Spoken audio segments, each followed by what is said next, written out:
Hey everyone, I'm Brett from Ukulele Tricks, and in this video we're going to take a look at that dreaded and scary E major chord on ukulele. We're going to take a look at 3 different ways we can approach and play this chord. Let's go.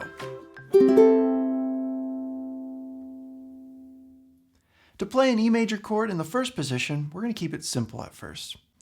Take the middle finger and place it on the 4th fret of the top G string. Take the ring finger and place it on the 4th fret of the C string. Take the index finger and place it on the 2nd fret of the bottom A string. Let the E string ring open.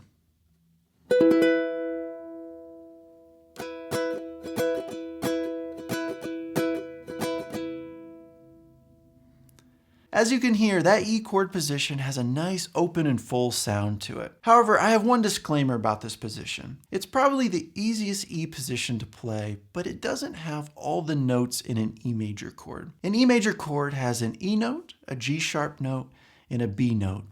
But in this position, there's only an E note and a B note. But you can still substitute it for an E major chord, especially since it's a little easier to play. But now let's move on to the second position, which does have all 3 notes in an E major chord. To play this position, take the index finger and bar all 4 strings at the 4th fret. Then take the little finger and place it on the 7th fret of the bottom A string.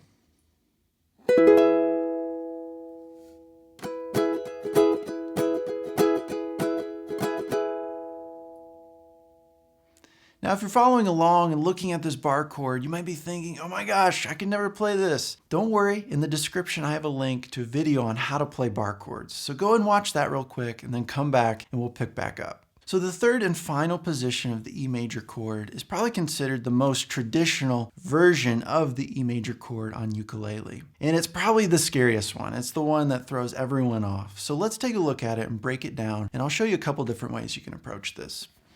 To play this third and final E major chord position, we're going to take the index finger and bar the strings at the 2nd fret.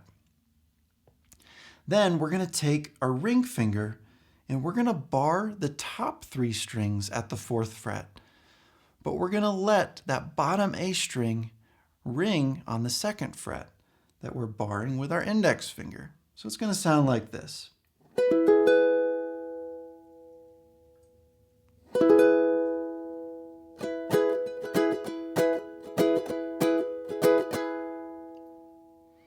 Now, if you've heard the song, Hey Soul Sister, this E chord position is the one that's used to play that song, and it gets that really cool, chimey ukulele sound. Hey,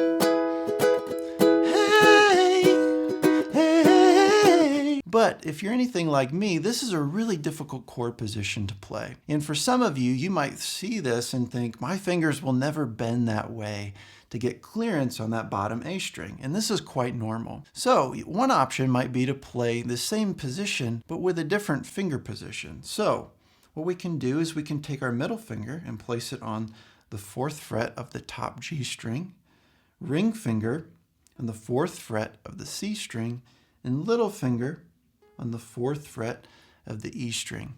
Then we take our index finger and place it on the 2nd fret of the bottom A string. This is the same chord, it's just played and fretted in a slightly different way. Now for me, my fingers are pretty large and it's very hard for my fingers to fit in this confined space on the ukulele fretboard. You might run into this problem as well. And so for me, I have to play the E major chord like this if I want to get that classic E major ukulele chimey chord sound.